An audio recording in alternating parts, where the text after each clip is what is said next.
doctors to come to it, and there's one girl, she was like, "Oh, I'm like, you don't have to." And then she found out what it was, so she told me, "I'll go next year." So she's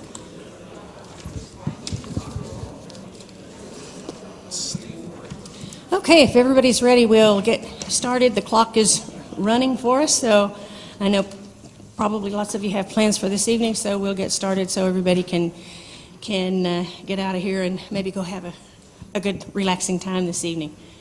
Thank you for all attending the Air Medical Committee meeting. Appreciate you being here. Appreciate your presence and your participation. We have a couple things we're going to do, but first things first.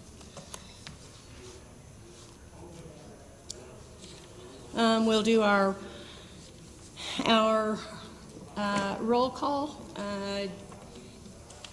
Jan Cody, Roberta Corbell, and apparently Roberta is quite sick and in the hospital I guess in El Paso, so she is not with us today. Tracy Fox. Here. Martha Hedrick. Where'd Martha go? She's here somewhere. I think Martha will probably be here. She was here earlier in the day. Alicia McDonald. here. John Jones. Present. Tom Clausen. Here. Ricky Reed will not be here. Deborah Wallace. Here. And Tim Welch. Here. Okay. So we do have a quorum for our committee meeting. This meeting every year is the last meeting for some of our committee members. We have some outgoing folks that have done a really nice job for us. But after this meeting, they will not be on the committee anymore. There is a nice letter in their folder from the chair of the EMS and Trauma Advisory Council, Vance Riley, thanking these folks for their service, their time, and all of their efforts. So we certainly don't want any of them to be strangers. I want them to come back and help us as much as they possibly can. So this first certificate is for Tracy Fox. Tracy, thank you so much for.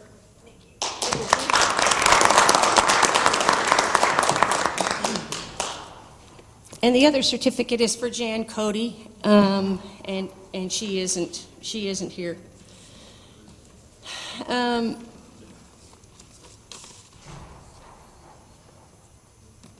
Just a little bit of a change in the agenda. Item number 2, the review and consideration of the endorsement for the Pediatric Committee's transfer and transport guidelines. We're going to defer until our next meeting. We're still doing some work on that and some review on that. I don't mean work, I mean review. So we're going to defer the discussion of that one. And then the review of the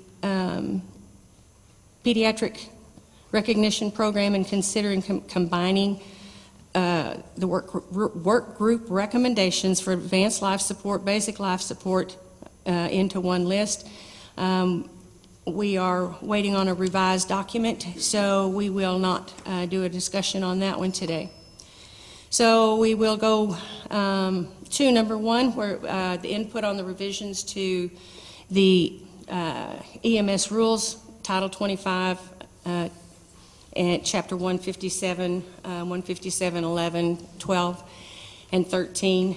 I guess some of you may know, we've been working on and looking at these rules for a good while and trying to get some revisions done that would make sense, that would be consistent. One of the things that, as we've gone through the 3 sections, we have noticed that there are some inconsistencies in what 157.11 requires as opposed to 12 or 13 maybe. So we've tried to pull all of those out and have as much consistency in the documents as we can come to. So one of the things that as we were looking through these, we also found that we could probably make the whole rules section for us flow better if we just put the items into subsections. So we do have some subsections proposed for Rule 157.11, and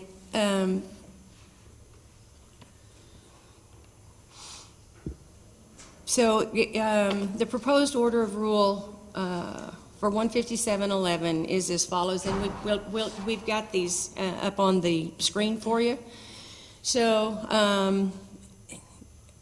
the subsections would be purpose, all applications and renewal applications, subscriptions and convenience fees, application, the EMS provider license, the renewal process, provisional license, national accreditation, responsibilities of EMS provider, vehicles, substitute vehicles, staffing plans, minimum staffing, transfer and treatment protocols, EMS equipment and supplies, equipment items present, specialty care transports, subscription and membership, advertisement, survey inspections and investigations, and complaint investigation.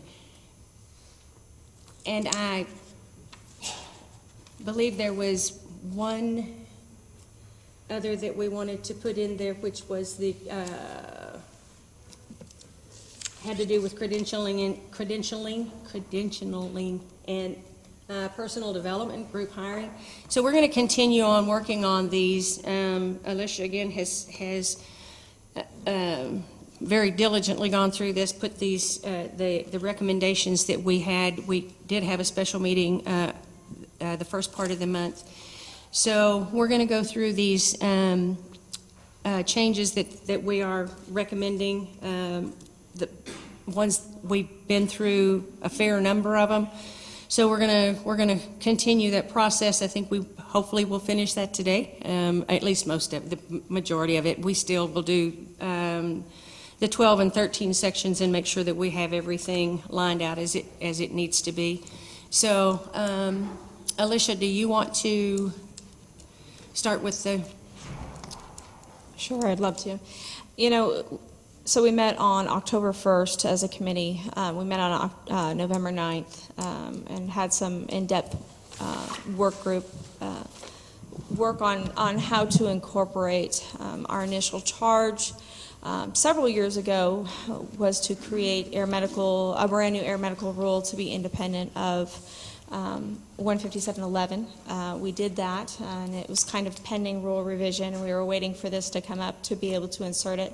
And our new direction that was given to us when 157 opened was to take what we had developed as a freestanding beginning to end rewrite of 157.12 and 13, and we were asked to incorporate it in, and that currently how it is air medical is incorporated in some parts into 157.11, and then in addition to that, we also, if we're rotor wing, live under 12, and if we're fixed wing, we live under 13.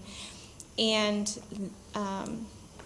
so we struggled with how to extrapolate a freestanding, completely rewritten rule and insert it into what was already there.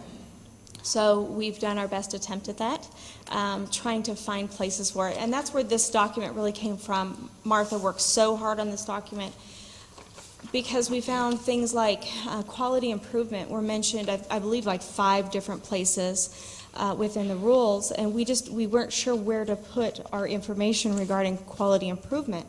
And it seems like we had a very good rule written, and I've only been around about 12 years. I'm sure somebody who's been around a lot longer could explain how that's done, it seems like 157.11 is very ordered right up until about 2/3 of the way through, and then we added things to the end that needed to be there. And sometimes when EMS developed, I don't think some of the terminology or things as we developed kind of made it in there. And that was really where this one-page letter came from. And our idea was, while we're working on the rule, let's get all these great new things in there, and then also make sure we group like things so we're not repeating it. So as we go through our recommendations for 11, 12, and 13 today, you might see little notes in there that says, hey, refer back to when we put our whole QI section on another page. Because it's in multiple places, and I think that unfortunately may add to some confusion with providers, trying to interpret this rule and abide by it, and make sure that we're doing the right thing for our patients and the citizens. So hopefully that as part of our recommendation is that can also be something that we look at. And this was just an idea. And again, this list here, adding the credentialing and the professional development into it as subsections, that maybe we might want to look at that as individual committees and come up with what that might be. And after we get all of our great things, put it all in order again. So that's where that came from.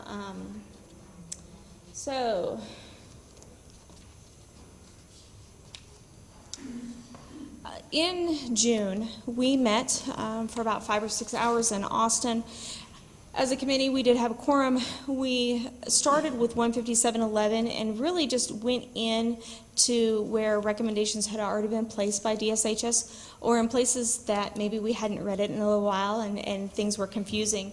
And we went ahead and we just started writing notes in there to address maybe confusion in statements, things like that. And all of those comments you'll see in red and underlined within this document as we go through. And some of them are just exactly that. They're not meant to be flippant. They're just comments. Hey, how does that work exactly? Because it's unclear. And it really is a note to DSHS that maybe we could define it a little bit clearer on our end. Anything that we put in red, underlined, and with a yellow background is actually rule language that we're requesting. So that's the actual wording that we would like to see in the document versus kind of our thoughts and concerns. And the yellow underline actually came from the October 1st meeting and the November 9th meeting of our committee. And so I will do my best to go through this. I don't want to relive, and I definitely don't want to read it to you. Everything that was placed in this document came from the initial recommendations that this committee set forth and revisited from 2012 through 2014, 2010 maybe through 2014, this living document that we've been keeping. There was nothing new. There were things that we pulled out of there because we were asked to place it where it would be applicable in the rule, and there were things that we thought might be applicable to everybody, not just us. And so we took out some aeromedical specific language and changed it to provider level language that we want to start a good discussion with all of the providers in the state regarding whether this might be a great thing for all of us, not just aeromedical. So that's why you'll see a significant amount in 11 and not just in 12 and 13, although you'll see quite a bit in 12 and 13 as well. As we go through,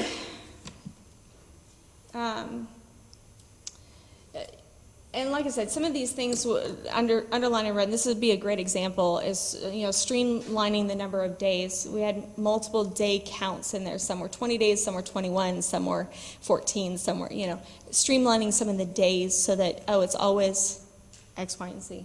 So that would be an example of a recommendation from the committee.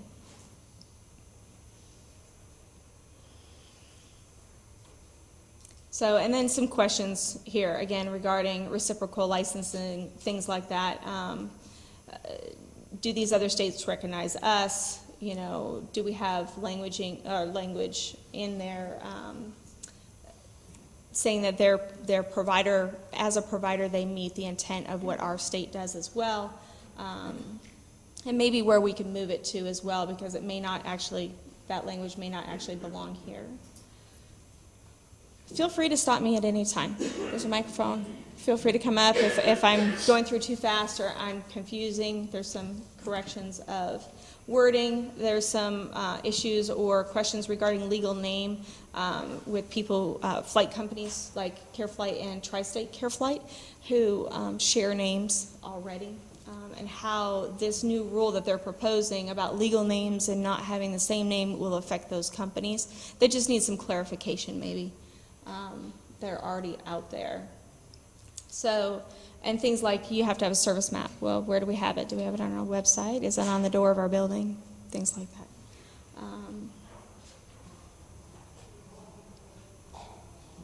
And there were some questions regarding business location and not having more than one provider license at one physical address, which does not work for some companies that are rotor wing. They're also ground critical care, and they may have fixed wing at the same physical address with separate provider licenses. And that was definitely a concern that we could bring that up.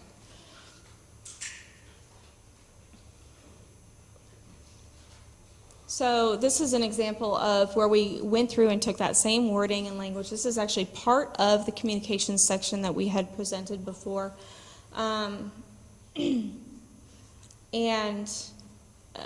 About a communication process. And it's not just that you have the process, but there's some things defined under that process that you have the ability to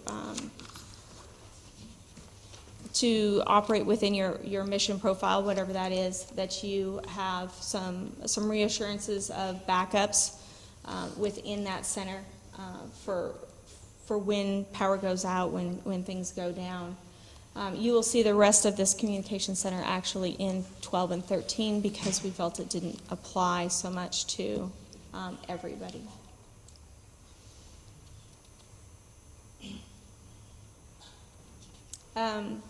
So this next section is a long section. It actually goes over about 2 pages. But it does address deemed status. And if you choose to be accredited by a national accrediting agency that DSHS recognizes, that could be deemed status for this state.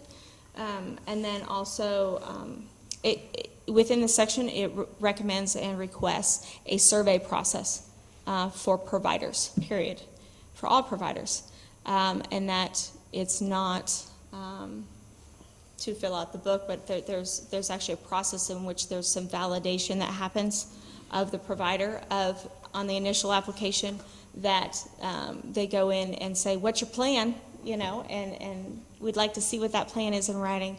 And then, people with expertise in that area would help out with that. And then, revisit it more than just the first 2 years, actually revisit that in 6 months with that provider. Hey, are you executing your plan? Did you find flaws in it? What's your new plan? How are you executing that? And help these companies move forward through some of those difficulties in the beginning of having a company. So it does talk in here about that provisional license, and actually it says 12 months here. And I will fix the side on, I'm not sure why the bullet points are coming up, but I will fix that. And it does request a self-assessment prior to that visit, and then it has some specific things in there for air medical in addition to ground EMS that we would have to provide on that self-assessment, and who might be involved in that visit. And again, the wording has not changed with the exception of saying broadly if it applies to a provider versus if it applies to us. What was that? What did you say? The wording from our initial recommendations have not changed, except for when the committee felt that there was some recommendation that might be beneficial to everyone. In that, we took out air medical provider and we added the word provider in there, or whatever DSHS would call just anybody, any EMS person. And again, these are just good. These are the recommendations that we came up for air medical. And when we sat down and we looked at it, we said, these could be beneficial to our state. So let's talk about them. Let's put them in where we think they might go, and let's have that good conversation about that. So, and for those of you who are CAS accredited, it would be a very similar accreditation process to CAS, to CAMES, to those entities. However, it would be run by DSHS and their personnel. So that's not already covered in the rule? A site survey process? A site survey process? Oh, not the site survey process. Yeah, this would be a site survey process. This would be a self-assessment process prior to the site survey. And then a site survey process for initial or provisional license type thing on an initial, and then obviously if it was a renewal, there'd be the self-assessment and then a site survey process for your renewal as well. And it would just change up how that went with an appeals process as well. Any questions regarding that section? How that was incorporated in? Okay. We added a little more details regarding medical director involvement and understanding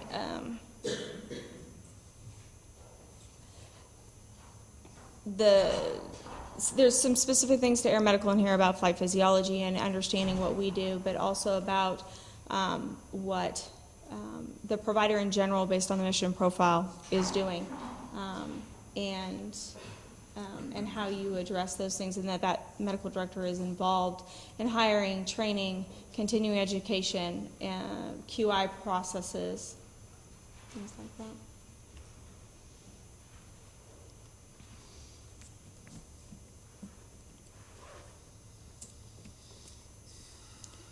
And again, a few of these things, because we really struggled with the order of 11, what we suggested may be repeated somewhere else, or maybe addressed a little bit different way somewhere else, and just have to kind of decide on, if we want to change the wording on that. Increased program oversight significantly, adding structures like providing lines of authority to your employees, providing chain of command,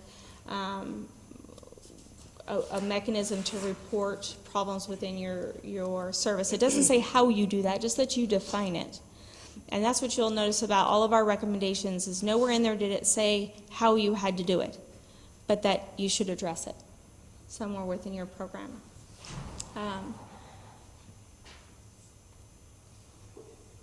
And there's some specific things in here as well, because like I said, some of our stuff lives in 11, some of it lives in 12 and 13. It talks about having a written disciplinary process. It talks about having a written process for addressing the media. It talks about having just some of these basic plans. They don't have to be extensive, but that you've kind of addressed it as part of your company.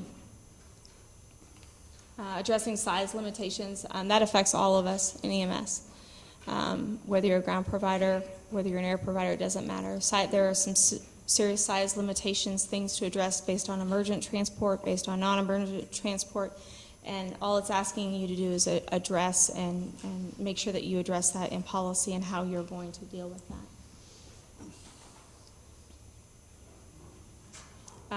QI processes will be dealt with, some utilization stuff, specifically for air medical, utilization rule and trigger for activation, so that we're giving feedback to customers, they're understanding outcomes, things like that, so that we can make sure there's appropriate utilization. And then also just on a general pace that we're doing evidence-based medicine, we're providing feedback to our facilities, and we're doing utilization review. The next section actually has to do with an ethical code of conduct, that every EMS provider would have an ethical code of conduct on how they deal with their business practices, how they deal with clinical operations, marketing, and their professional conduct. how they deal with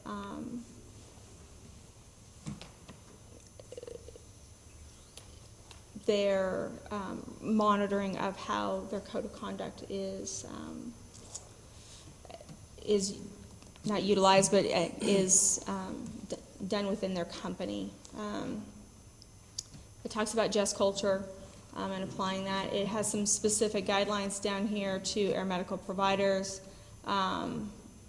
So about referred flights, not subcontracting, or about subcontracting, about brokering not being permitted at all.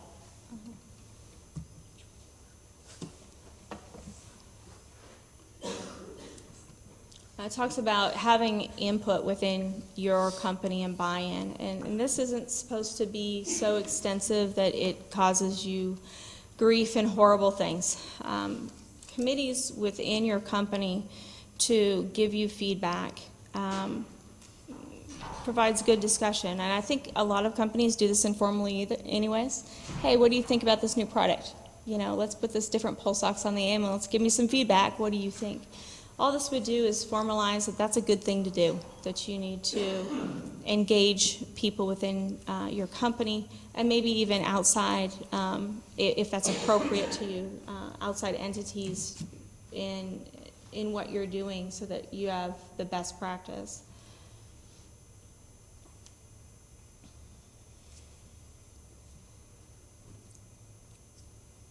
So, and the ones that we had recommended that everybody would have would be some sort of safety management program committee, some sort of quality improvement, and some sort of education.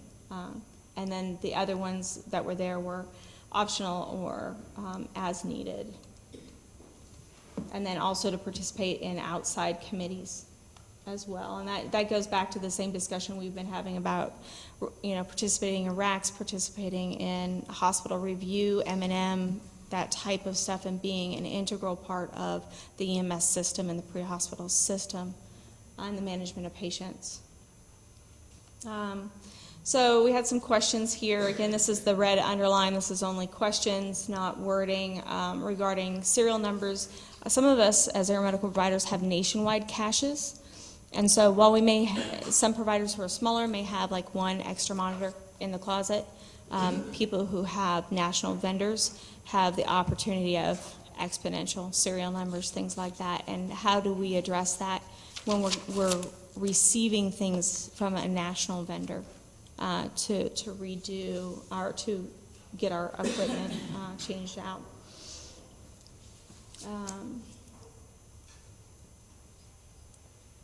So, and again, some things about it reading and how it reads.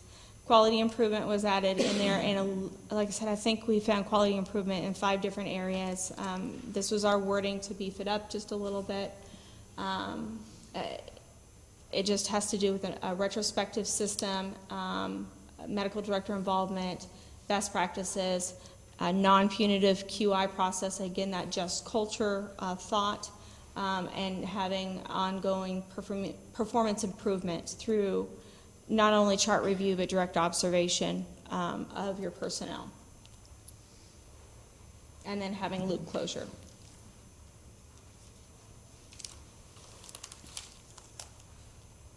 So, and some of the wording, like here, this talks about being involved in the RAC. And I'm thinking this page number is probably not relevant anymore. It was repeated on another page. We did add more things to it, so that page number may not be relevant anymore.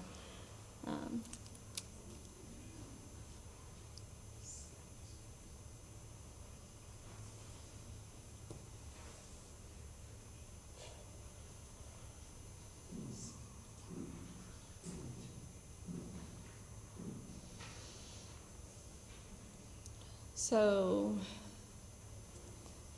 this talks about vehicle inspections, things like that. We talked about a little bit about federal preemption here regarding the equipment. That is G. Stand by. So new section D under EMS provider license, number 1. And then if you go down to G, And this is new wording that was put in there, and we just kind of had some questions regarding, is there going to be a caveat? How does this work for us with our federal preemptions? So federal preemption allows you to fly an unsafe aircraft? Let's see what we have here. No, I don't think, it doesn't allow us to fly an unsafe aircraft. It's just that there are rules and regulations that the federal government has as far as what you have to do if you have certain situations in an aircraft. So, and the process that you have to go through to fix that aircraft, and then the paperwork that has to be done by the A&P mechanic, the pilot, whoever it is that needs to do that, so that it is signed off and safe before that aircraft is put back into service. Mm-hmm.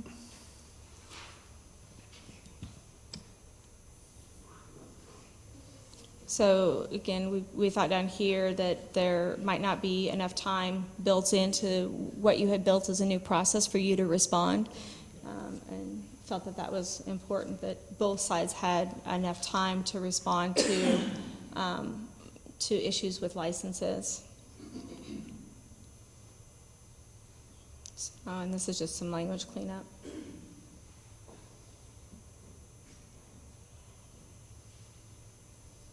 So some discussion, and forgive me, this was June here, with the ALS, BLS with ALS or MICU capability. It's a wide practice throughout the state right now. It's utilized by a lot of agencies. If we took out that, which is not what we're suggesting, that there may be some issues with billing and staffing. And we were really concerned about the multitude of BLS providers out there that can be ALS maybe 10 days a month. And if you require them to stay at what they could be 365, days a year, that you're restricting the community from getting that ALS or MICU care 10 days a month. And we didn't want to see that happen. So there was some discussion out there regarding going away from the BLS with MICU, and the committee's general opinion on it was to support the current system the way it is, to keep the BLS with MICU capability for those systems that can support it maybe part of the month, and that we felt that was important.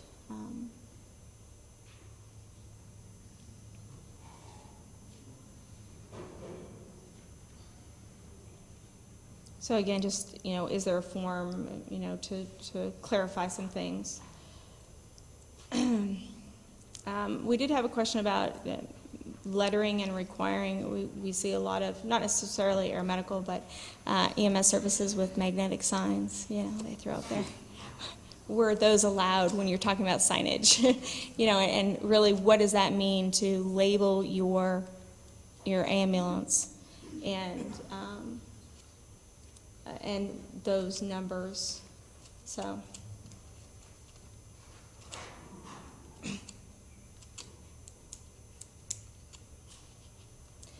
we had some response-ready things regarding whether we have to wait, for a DISH's response to be able to put a unit in service. Again, just like the supplies, some of us have nationwide availability for aircraft that come in and change out for us. So there's more of a nationwide issue there, making sure that we can stay in service to serve the community.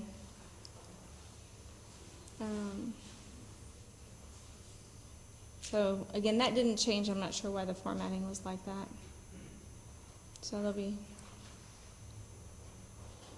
this is the same comment as before about the designation levels to encourage the, if we're going to do the BLS with ALS or MICU capability, that maybe there's some wording that can be on an ambulance that would reflect that it can be a multi-response type unit on any given day.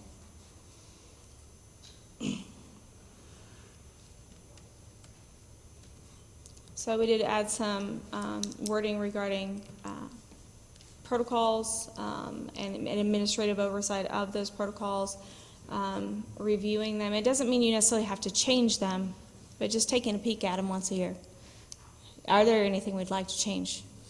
If there isn't, great. You took a peek at them. There was nothing there. And involving those committees that we talked about, that stakeholder input, involving the medical director in that process. And then a process to demonstrate that you're protocol compliant as well.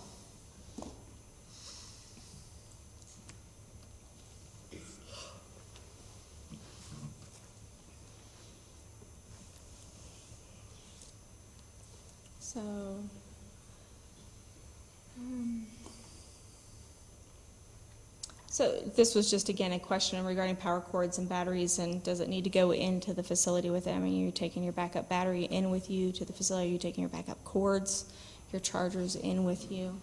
Just some, I think, language cleanup, maybe just for clarification on what you mean by having that available to you, that spare battery, things like that.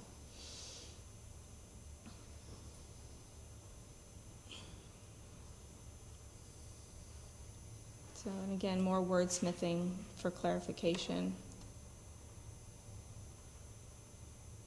Under the BLS here at the bottom of the page, subsection K already addresses equipment, not skill set of the provider.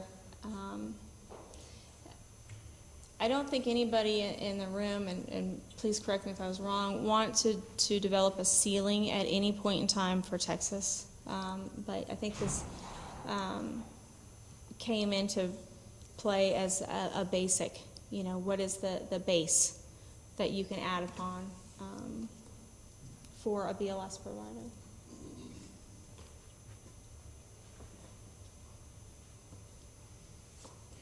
So, and it was the same scope of care comments from up here. And again, it's not to define the maximum you can do, but hey, as a BLS provider, we're going to at least say that, hey, we're gonna do these things. And it doesn't necessarily have to be a list of traction splint, but you have to be able to do, a patient assessment and things like that. There was some advanced airway equipment. Just didn't want to include that had to be endotracheal intubation. We kind of crossed that off. There are many services successfully, ground services successfully using Kings, LMAs, iGels, all of those things as their primary airway intervention. And our point was that you need to ventilate your patient. You need to adequately ventilate and oxygenate your patient. And the advanced airway equipment that you chose to do that was your medical director's choice, and to do that. And that endotracheal intubation may not be their choice, especially in services that may see 1 or 2 tubes a year.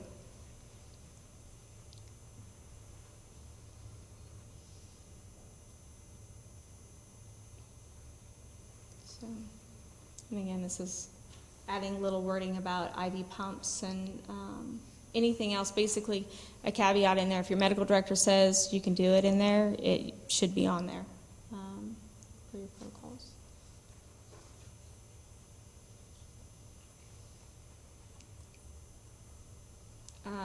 So the 5-pound ABC, that's not an air medical standard in there, so just to, we do have extinguishers, they're FAA compliant, they're mounted in the aircraft, they're required to be there, but they are not ABC extinguishers. So, and again, just little comments, the FAA has already covered some of these things for us. Triage tags, there was some pretty good discussion actually about triage tags and about how often air medical is actually a first responder, and should we be carrying triage tags. And then also we have some rack-centric issues with, we have multiple racks, some have chosen different tag systems. So are we now carrying 3 tag systems because we're in 3 racks, 3 different racks. And how that's going to work out. Again, clarification stuff about ground EMS subscriptions. Air medical subscriptions are regulated on the federal level. Who is it regulated on the federal level? That's a good question. You want to come up to the microphone? Sure. Okay. Actually, let me just wait till you're done. I'll ask that question. Okay. I'll table that for a moment. So the EMS provider here, this is new language. If it was underlined by a DSHS, EMS provider is not the primary emergency provider in the area. Where they're going to sell subscription, written notification should be sent to the primary emergency provider and a copy provided to the state. And our question was, shouldn't the person buying it also be notified in that they are not the primary 911 provider?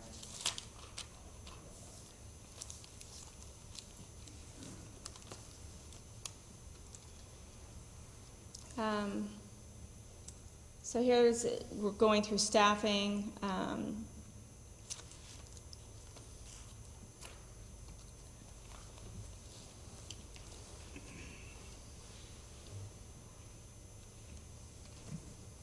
Does anybody remember why we put that in there?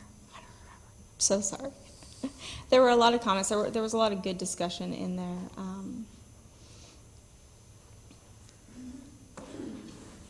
But peak staffing, this is availability 24/7. There are some peak staffing things to address because a lot of providers do have peak units and system, especially those who operate within the system status management systems.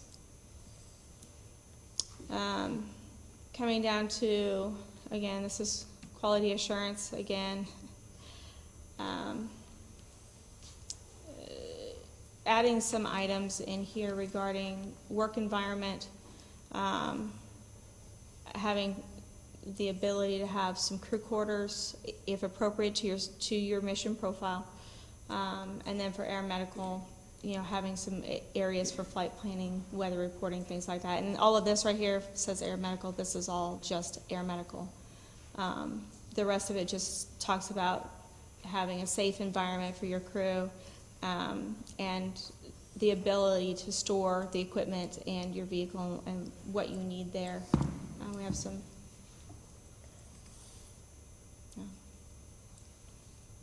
Including oxygen handling, biohazard storage, things like that. And then addressing MSDSs and how you're going to incorporate education within your company and provide access to MSDS. So again, that last little caveat is about air medical provider in that safe work environment, how they're going to address foreign objects, which is called FOD.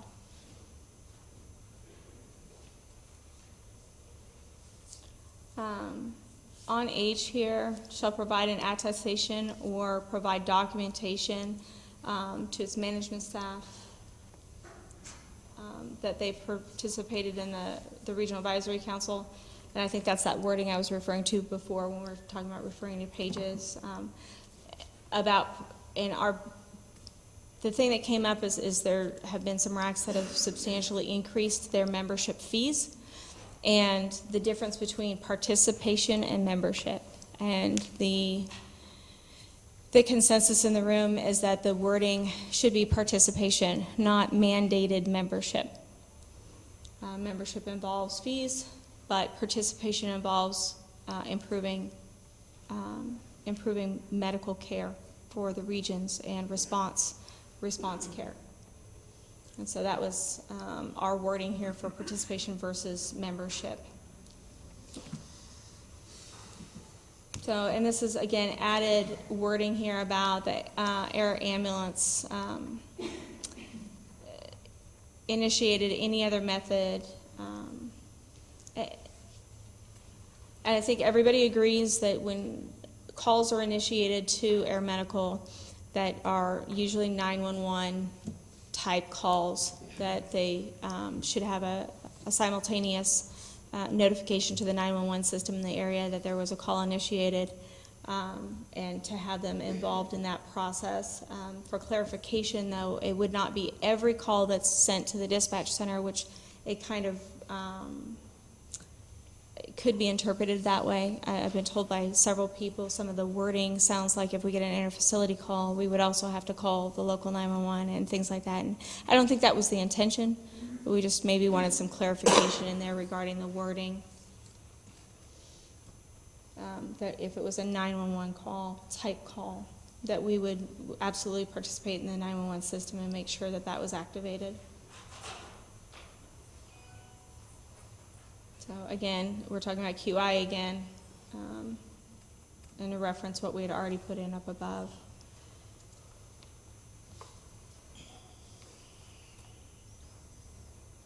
Again, just wordsmithing. So let's go. Assuring the department is notified whenever this happens. We don't typically in air medical right now do a service area. If we change our service area, that's not.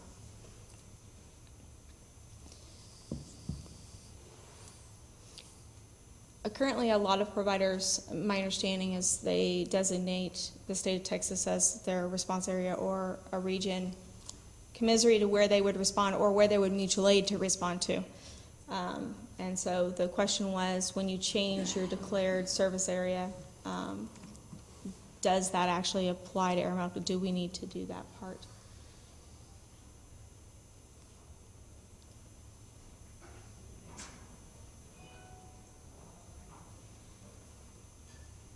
So again, we had a whole safety section regarding PPE.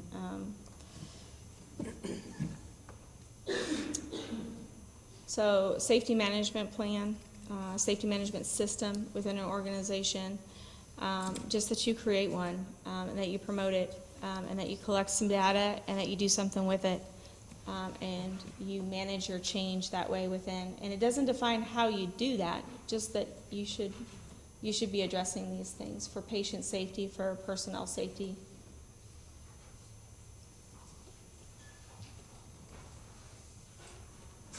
And then also hazard risk identification. So for a flight crew, that hazard risk list might be different than for a ground EMS crew. But the ability to say, every time it rains, that wall leaks water, it leaks down to the center of the floor, you can't see it because there's poor lighting here. We walk in the door and half the time I slip and sometimes I fall. That's, that type of hazard reporting, being able to tell your employer, hey, there's something going on, and have them assess the risk of that and see what they can do to mitigate that risk.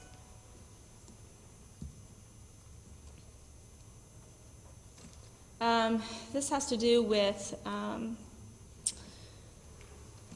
training, initial training, and clinical competencies, and more than, and I've been there, I've walked into the truck, here's your protocol book, there's the ambulance, go get oriented, and you're in service.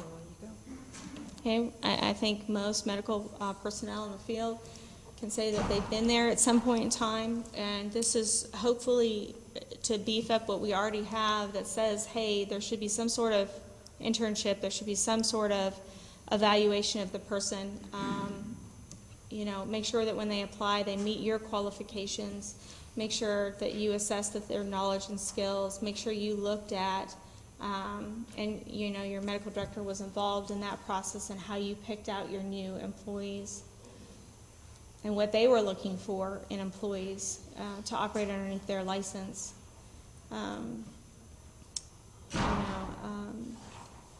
Making sure that you understand your protocols, your equipment, the ability to do third rider if you can't, how to, that you have a process for if the person's just the second rider on the ambulance and how you're going to mitigate that. So, again, this is all new, higher process that's just a little bit more beefed up than, hey, you have to have a process. There has to be something for remediation, and then loop closure. Make sure that you actually have verified certifications. And I know that's addressed in a little bit different language in another part of 11, but I think this goes back to that whole reorganization and putting like things together so that it reads the right way and people get all that information. And also an established process for reintegration of personnel. I'm sure people have encountered that. Somebody goes off to management, maybe they don't touch a patient for 2 or 3 years. They're reintegrated into patient care. Just have a process for that. Address it. Know that it's happening. Know that you may have to do some training there and what that is. And then in addition to that, we actually placed a list of some minimum competencies for air medical in 12 and 13 that we'll get to here in a little bit. Again, some double stated things about insurance.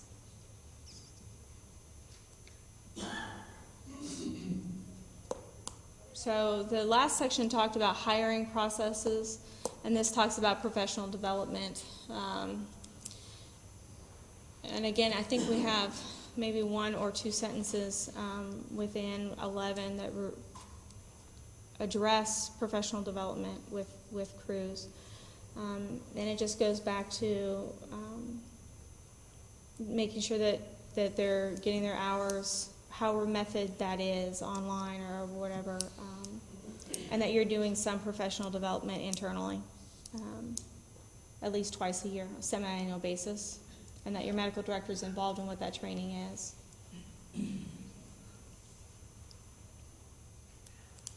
So I don't believe there's many more. Again, I think this was a 1-paragraph run-on sentence. Yeah, that was a 1-sentence thing. Might want to be a few more sentences.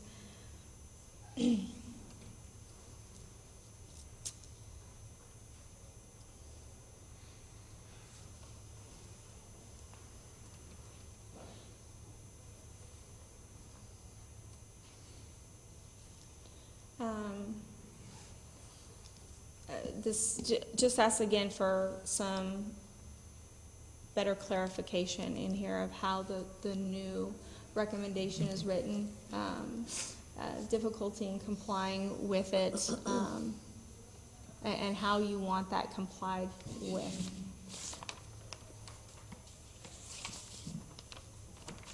You know, is a poster on the wall in the station enough to say that we've given people current contact information for filing complaints? Not really, you know. What does that look like? I see the consolation in the ground guys had tremendous problems with that paragraph. Yeah. So just, We I mean, came up with a wall poster. We came up with a few other suggestions, but I like the wall poster. right, I mean, it's just very vague. I think there might be some guidelines on how to get that information to a patient in a reasonable way that's not overburdening to any provider in an emergent situation, dealing with patient care issues and everything else. So elderly abuse, we suggested that you also add child abuse and neglect to that, the code for that, that we should be participating in that system as well as by law. And that's the end of 11. Like I said, there are quite a few things added to 12 and 13 as well.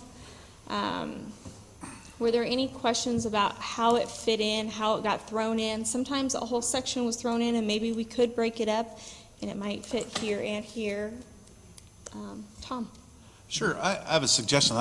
This is a lot of information, and what I would suggest is making this draft available so that people can respond with comments, and then we can address those comments in our next meeting. And that way, people have the opportunity to go through the whole document, take some time instead of just Right. on Just a quick the flip through. look. So I would suggest that I would make the motion that we make this available on the website, and then people can comment by email, telephone, however, and then we'll take the list of comments and address those comments in our next meeting, before the next meeting. A question from DSHS. What is your timeline looking like right now? How has the timeline evolved to what you're looking for absolute? We need to have comments back to you. Did it have to be this meeting? Does it have to be December 31st? What does that look like? Well, I know we're going to meet in January, at the end of January, to discuss changes to rules with the GTAC Council. That's planned. The sooner the better. So. Absolutely. So if this was posted and say the first week in January or whatever, we met again to take those recommendations back in and formulate thoughts, maybe condense some things if people think it's too erroneous, a lot of information, whatever those comments are, and we could work on that as a committee. Would the first week in January be I think that would be fine, yeah, sure. Colin, you said you think that would work? Yes, ma'am. Okay. And that was the intent all along. It just, we had to get to the point that we got through the section so that we had enough to put on there, rather than finding something maybe towards later on that we needed to move back up towards the front or something. So it's, you know, we weren't trying to keep people from being able to look at these. We just hadn't been to the point yet that we could do that. So, I don't know if we can vote now. We have a motion and a second to put these comments on the DISH's website. So, any discussion by council? All in favor? Shirley, Yes, sir. if that date does not work, that first week of January, I will let you know soon, so. All right. Okay.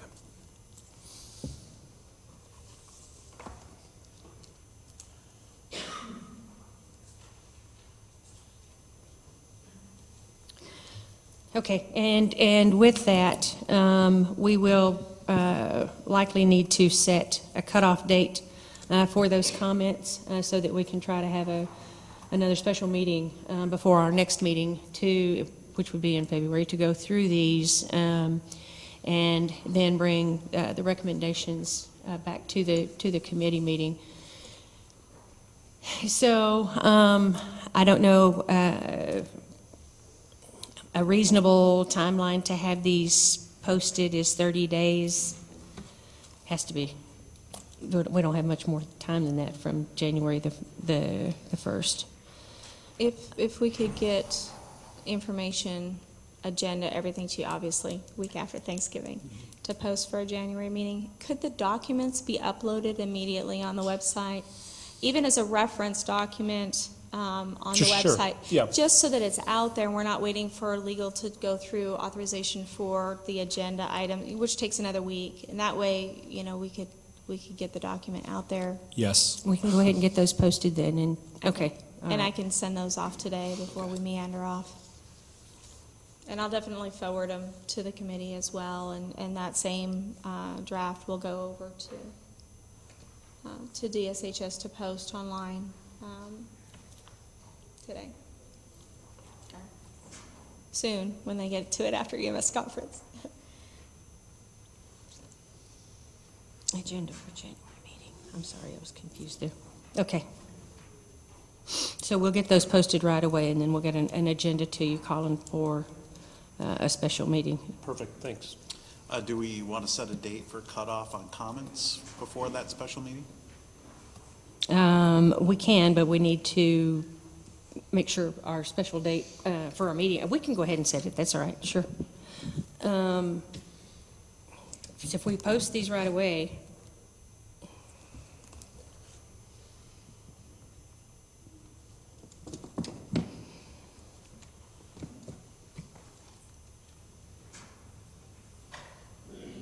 do you want to try to meet in January, early January?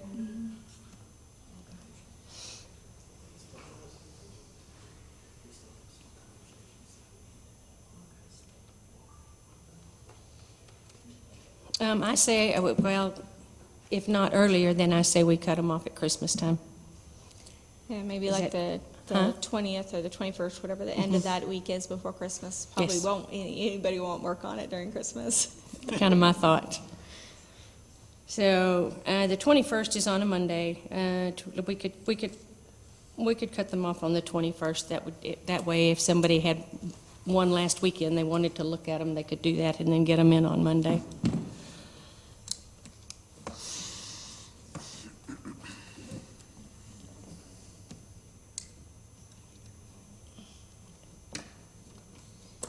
And again, without pulling up 12 and 13, obviously they're going to be posted as well and to look through. A little bit more of that safety management system was put into 12 and 13. A little bit more on occupational safety things regarding appropriate footwear, things like that were added as well. A more extensive professional development was placed there. And at the top of 157.11, where we had the highlighted yellow, There was also the comment, and this came up over and over and over again, that the committee, we were trying to pull things out that could help everybody. But we really feel that for aeromedical providers, that this system needs to be an extensive system that that really represents what we feel that the community is at, where our level is at. And so that if any of the recommendations were pulled out of 11 because they were arduous, we couldn't do them, that we take those recommendations and apply them back to 12 and 13 for aeromedical. We didn't want to copy them in both sections, just arbitrarily, but if they are taken out, and it's the general consensus of all the committees that won't work for everybody, that we pull those and we put them back into 12 and 13, and they would apply to us. And that is our hope, and it's all about making ourselves better and improving processes, and EMS has developed so much, even in the last 10 years, and adding those things that we've developed as an industry in there. But also having the continuity in there that we don't have now. So, Alicia, thank you so much once again for doing all that. We'll get that posted for you on the website, and then we'll have a December 21st cutoff date for comments on those rules. We will schedule I'll send out some dates for a January meeting, and then we'll go from there.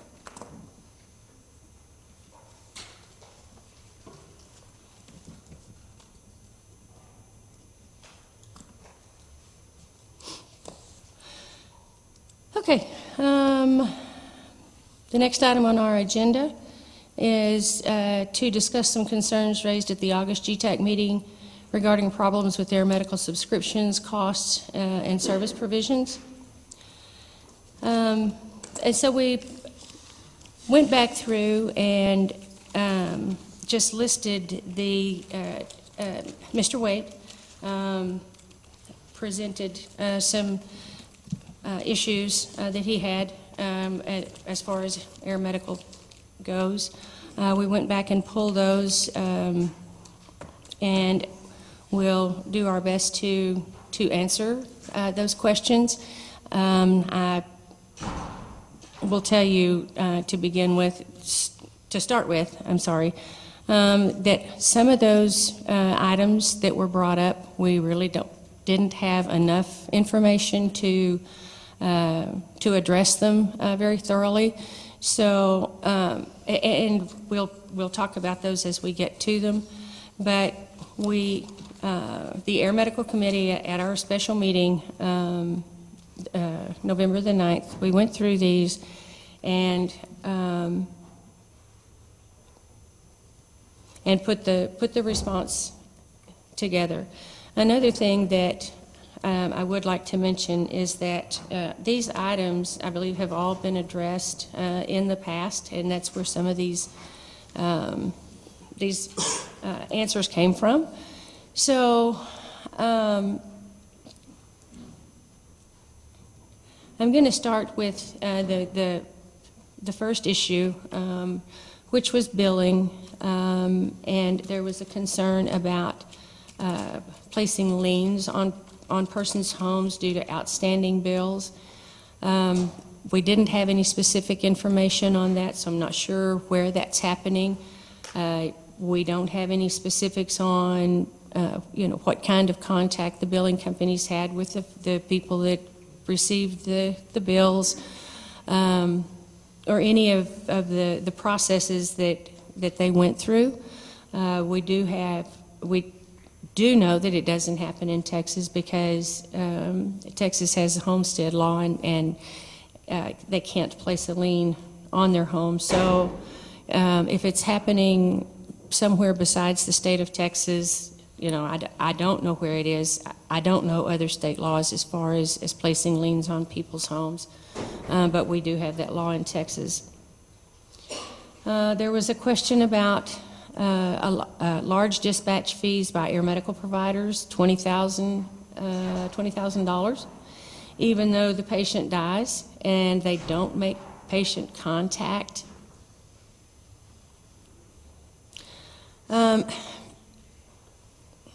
CMS has approved those charges.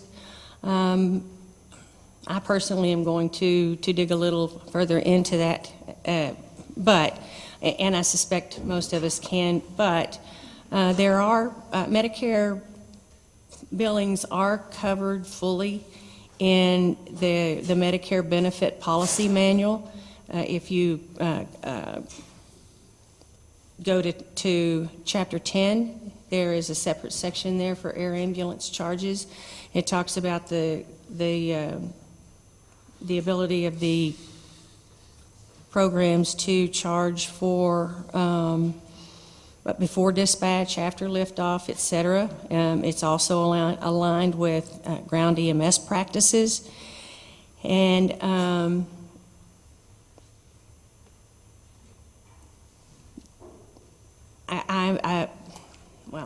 healthcare business practices allow for a response fee to be billed, and some of these are what the companies bill are program specific, but those things are regulated by state and federal law.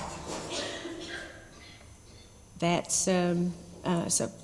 If I'm not sure again where the $20,000 fees are coming from, but those are regulated. Air medical providers asking EMS personnel to sign the statement of medical necessity. When they're asked to sign that statement of medical necessity, they are not signing a document that says they are going to be responsible for the bill. So maybe some education for the necessity of the documentation would help. We do have to have those signed.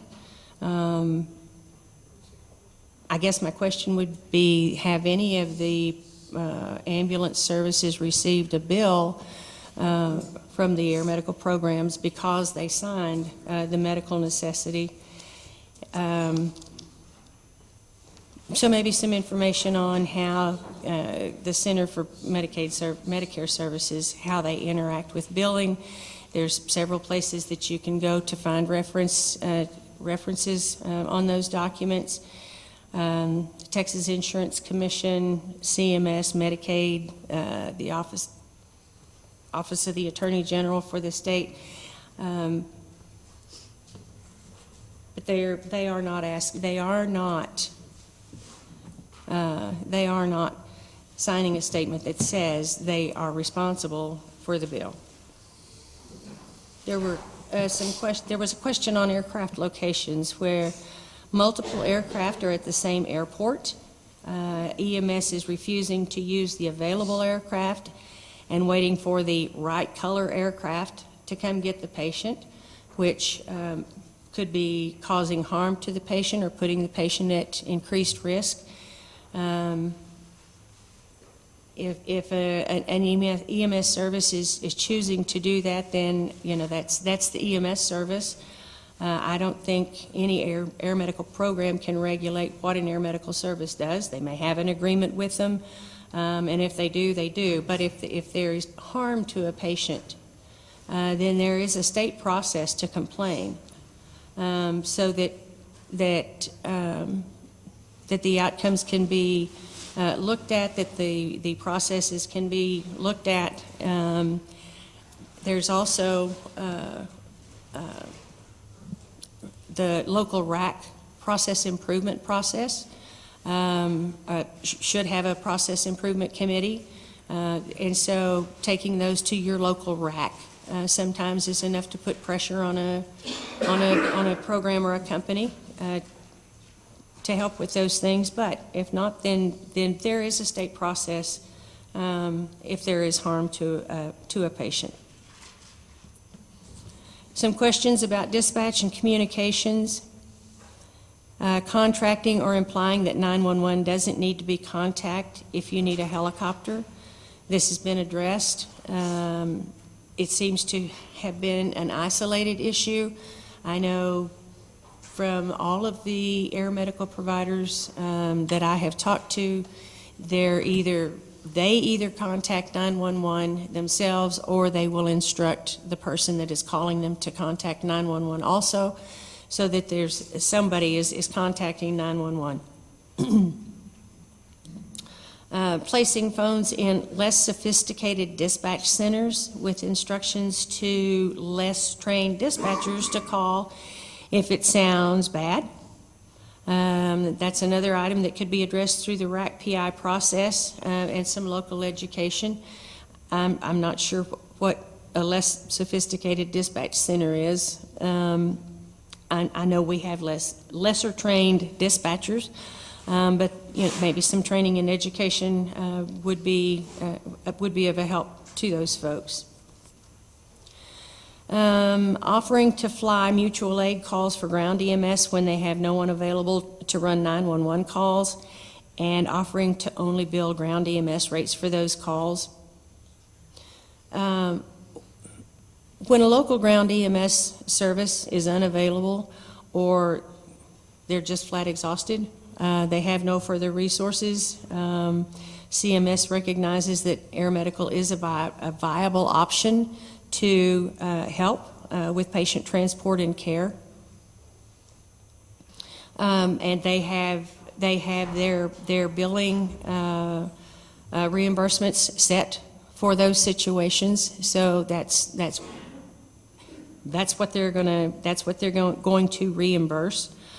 And I'm not sure what the other option would be. I guess you could stay home and tell the 911 service, sorry, we can't help you. I don't know what they're going to do. But to me, I think it would be more ethically responsible to say, yes, we will help you. I don't know what the other alternative is. The subscription programs, totally unregulated subscription plans, sometimes in an area that they do not serve.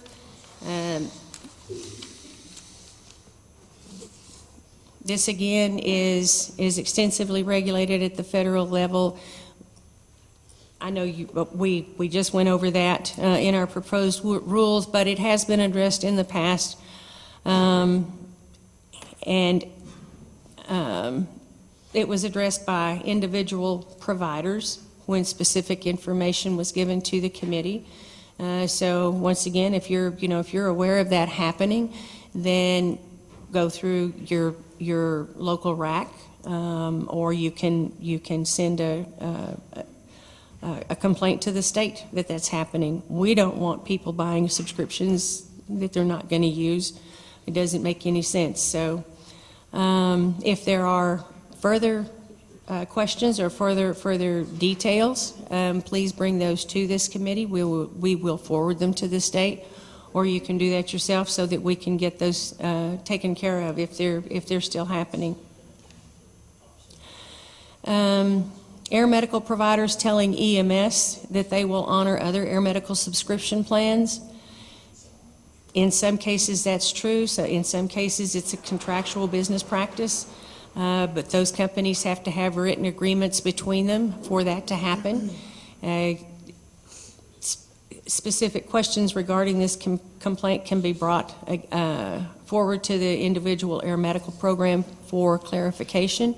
It certainly is quite possible that they have an agreement for that to happen, but you have to ask them to find out. Funding. Air Medical attempted to go after funding during the last legislative session that was unallocated but might have been earmarked for EMS. And I think we've had numerous discussions about this. There were a lot of discussions going on when that was happening. Air Medical was attempting to go after unappropriated funds. They were not looking to go after funds that might have been earmarked for EMS. It's been addressed, and ground EMS was included in the latest draft of the bill to help meet the EMS ground needs, the ground EMS needs as well.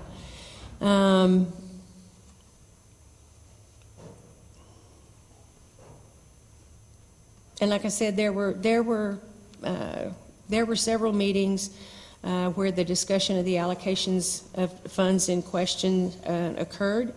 We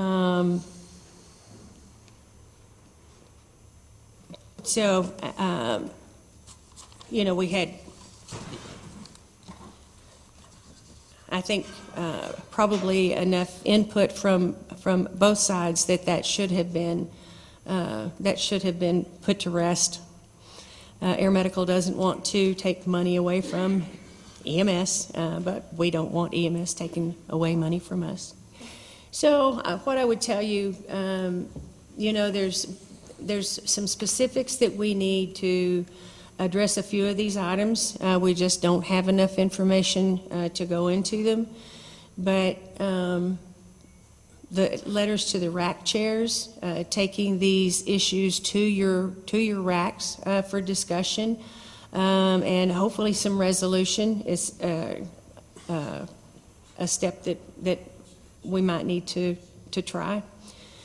So the process, I guess, then as we would move forward to help resolve these problems with any EMS agency would be the peer-to-provider, where the possible DSHS complaint hotline can be used in extreme or unresolved patient care issues.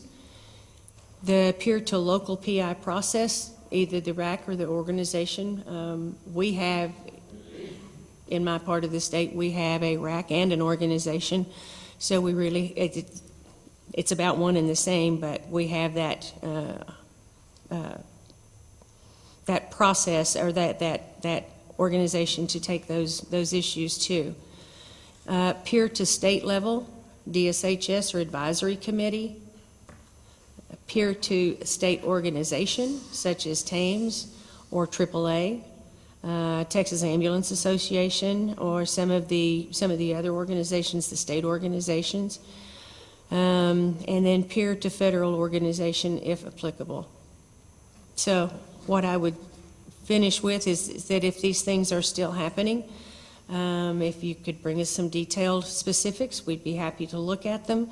If there are things that we could maybe address in rule to try to stop some of them, then we could certainly look at that possibility. But that's pretty much what I have on that. Committee?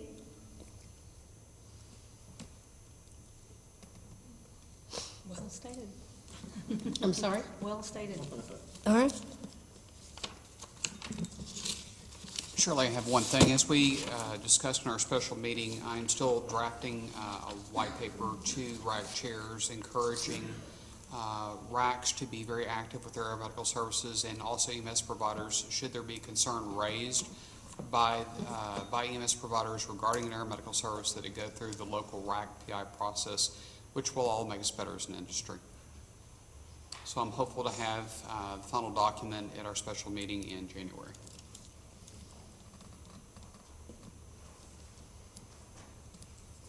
Thank you, sir.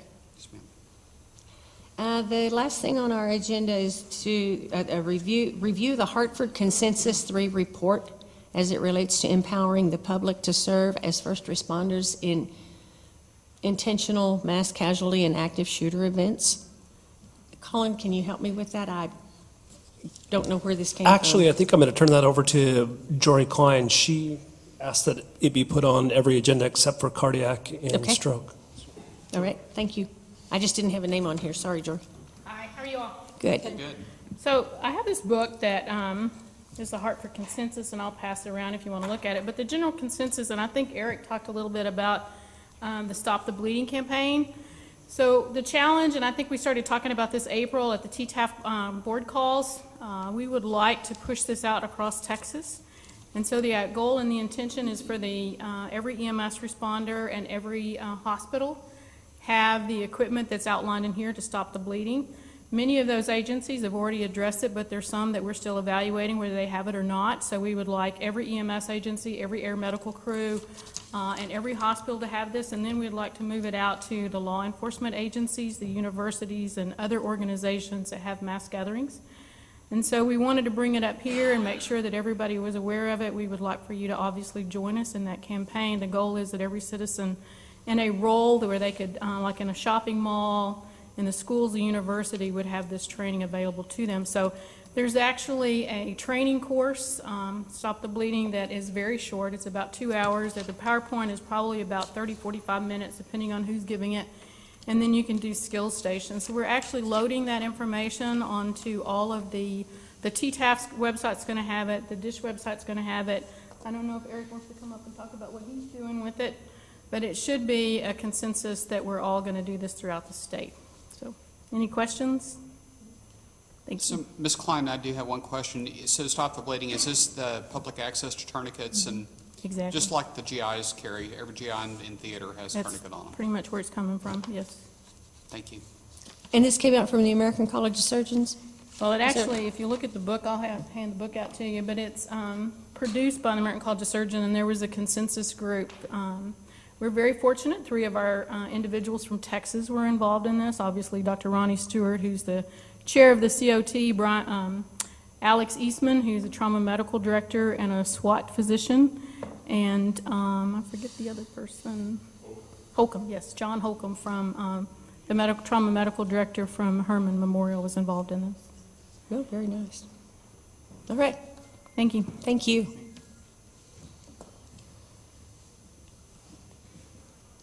We have 8 minutes and 40 seconds left on our clock. So any general public comment? Shirley, I have a comment, not as a committee member, but as the president of TAMES. We listened to the comments that were presented in August as well as the committee. We support your efforts in providing information towards those comments. TAMES will also be writing a white paper on some of those comments, and we should have that out in the first quarter of the year. Okay. Thank you. Thank you.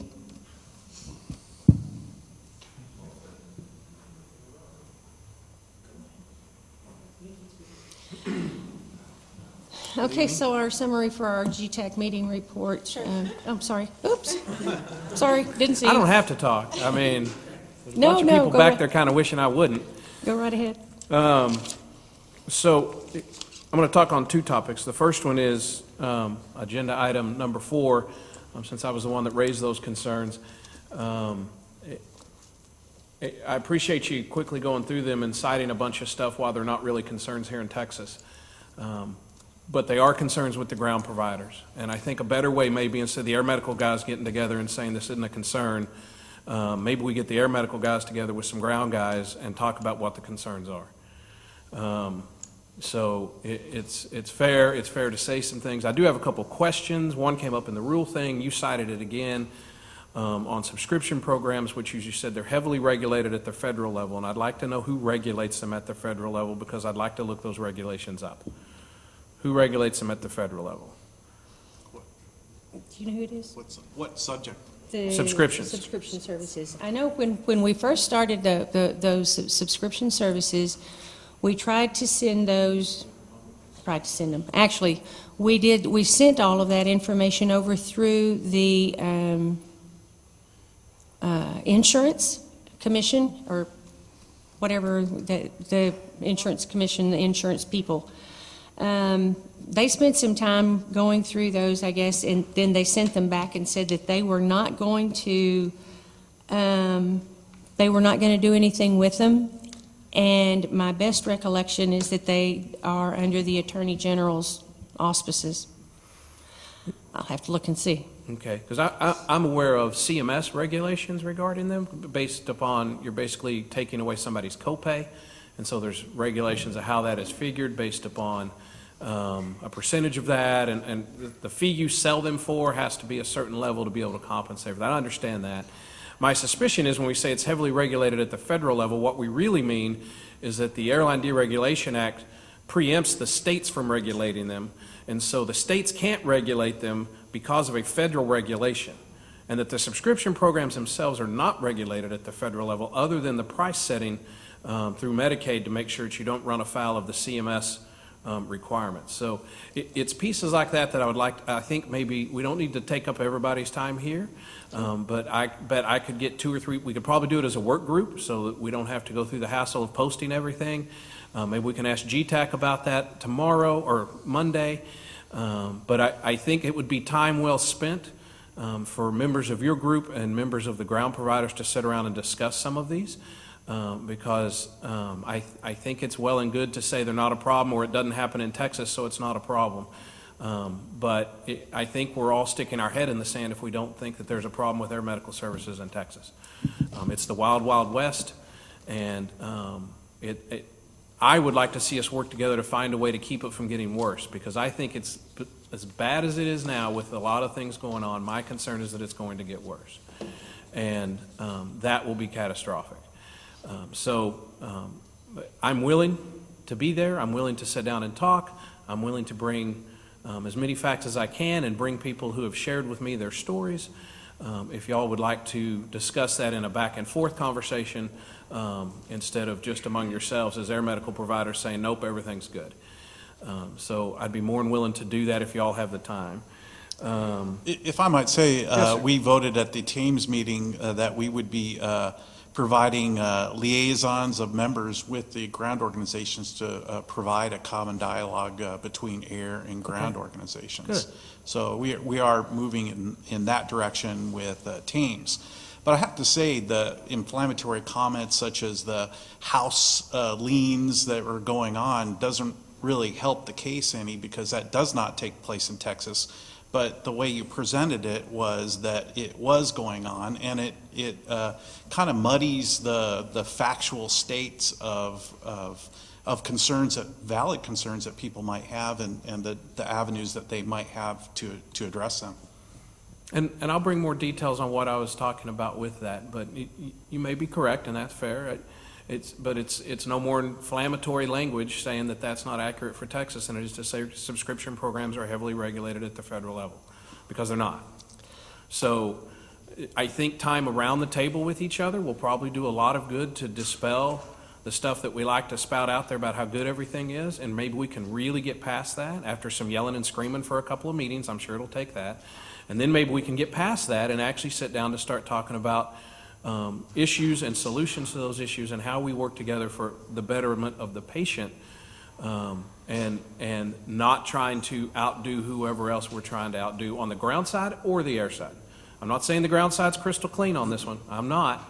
I'm just saying that there are issues there that have not. Ooh, I guess the meeting's over. You better hurry.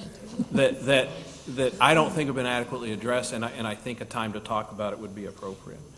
If you'd like, I also have a few comments on the rule suggestions, because we didn't open it up for public comment at the time you reviewed the rules.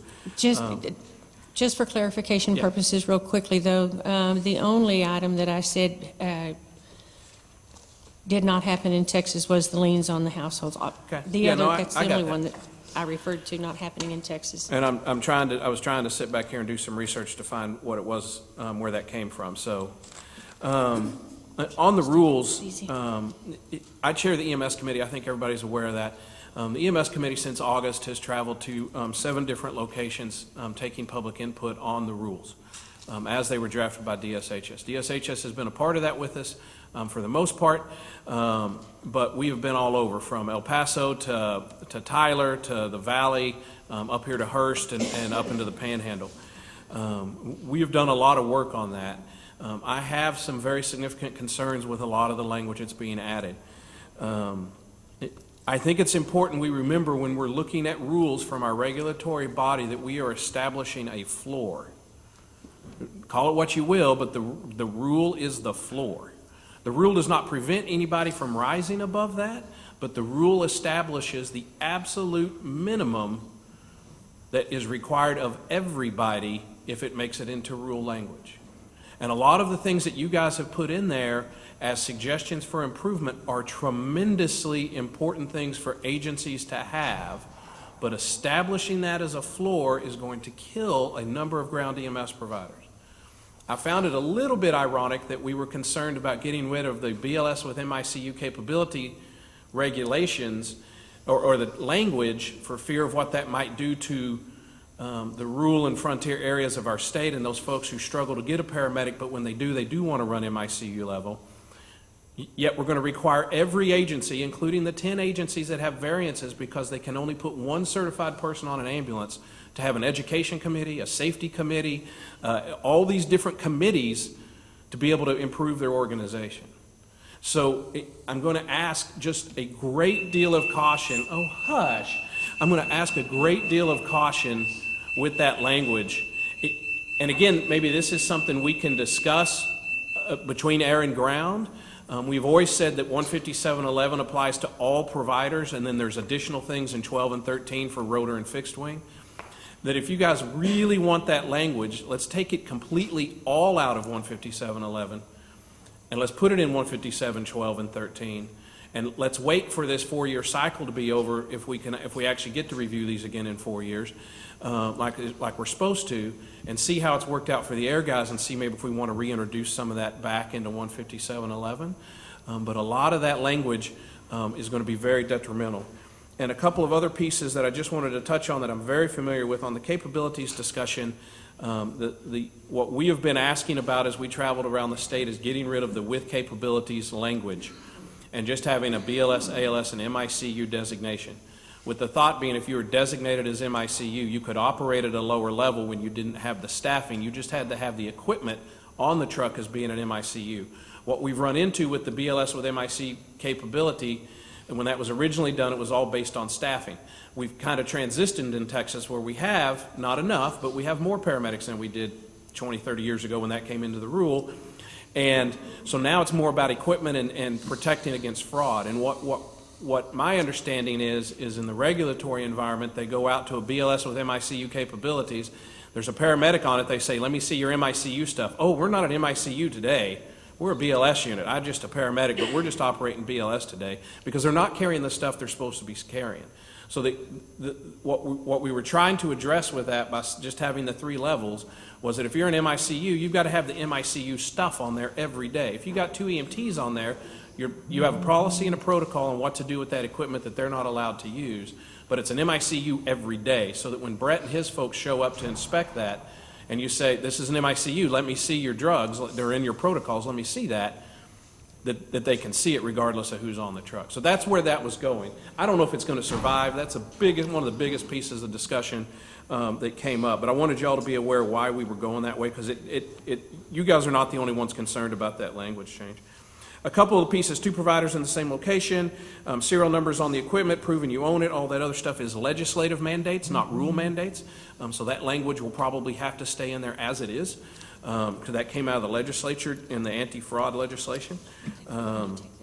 And participation in the RAC versus membership, we chose that word participation specifically for some RACs that have fees that ground providers are not fond of, but they still have a mode for participation. We agree with that as well, that it should be in there that they're participating, not necessarily that they're members. We're going to talk about that at RAC Chairs Monday, I think, to try to get more feeling from the RAC chairs on that level of discussion. Our goal was to have everybody somehow connected to the RAC so that the patients went to the right place and the RAC protocols were being followed by every provider, not just the ones who showed up to the RAC meeting. So that was our goal on that, just so you know. And if y'all like to talk more in the limited time we have before the end of January, the EMS committee would be very excited about doing that. We're meeting December 14th in San Antonio for one last look at the rules as we've been reviewing them. I know, Dudley, that this committee made a very much a concerted effort to have a joint meeting at this meeting with EMS. That didn't come to fruition, but we did. We made a concerted effort to meet with you and to have those joint discussions. There's a lot going on with 157.11. There were no committees who, just decided not to meet, as sometimes happens at conference. There was not a good avenue to have that, but just so that it's out there that that we want to come to that table. Yeah. We do want to talk, and not just in this forum, but agencies have already seen the benefit of talking at multiple forums where EMS is involved. And we would like to do that and be part of that process. And bring those things forward. And we have tried. I can. Are you talking about the issues, the rules, or both? Both. Okay. Talking about rules, but also talking about the issues that you brought forward.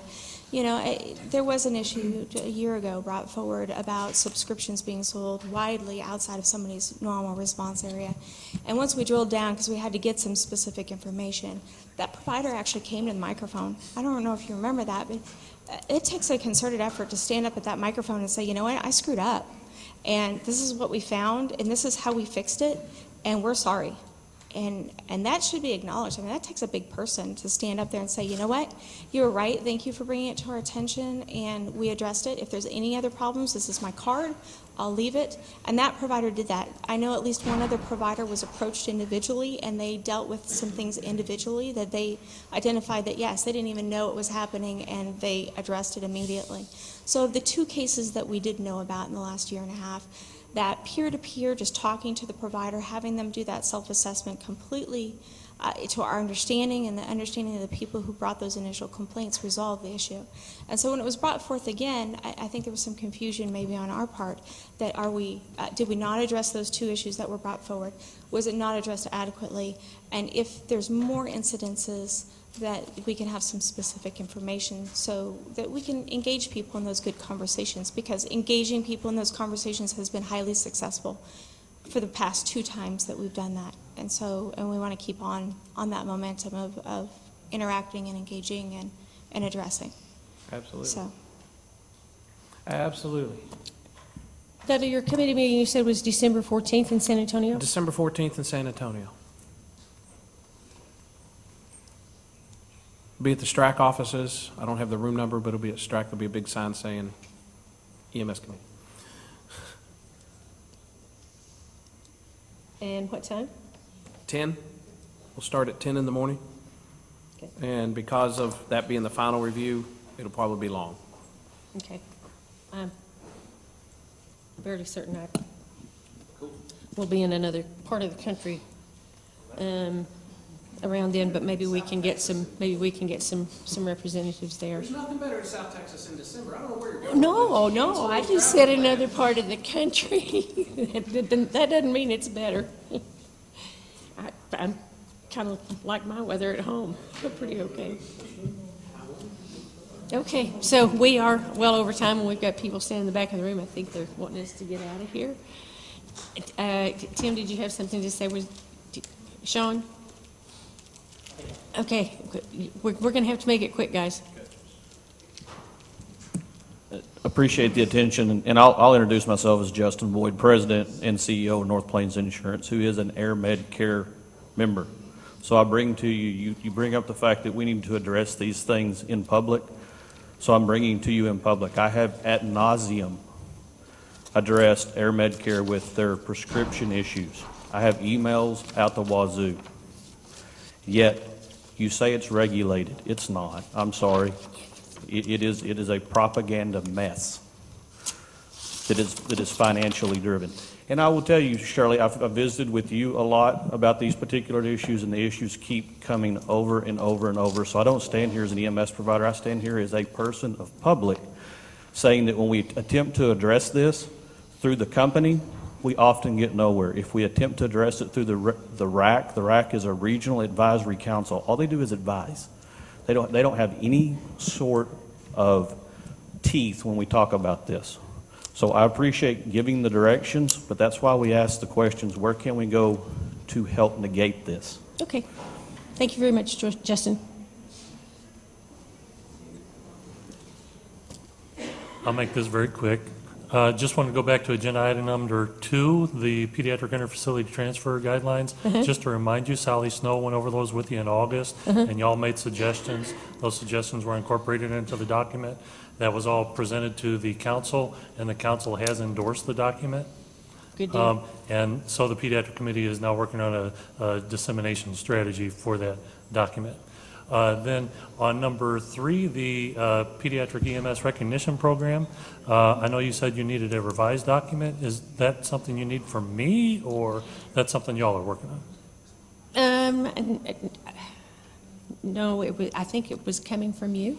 No, it's Were you- coming from us. It's coming from us. Oh, that's Okay. what you're working.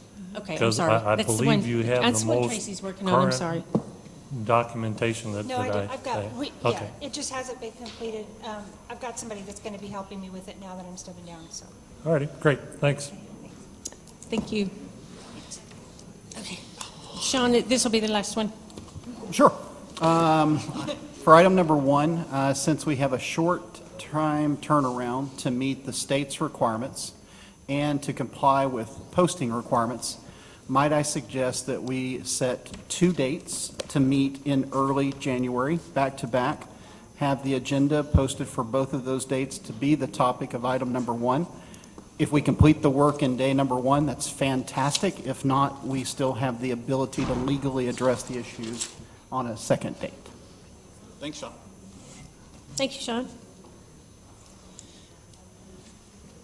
Okay, since we have run well over our time, we did get through our agenda items. I think we need to, I move that we adjourn. I second. we had a move and a second to adjourn. Thank you, everyone.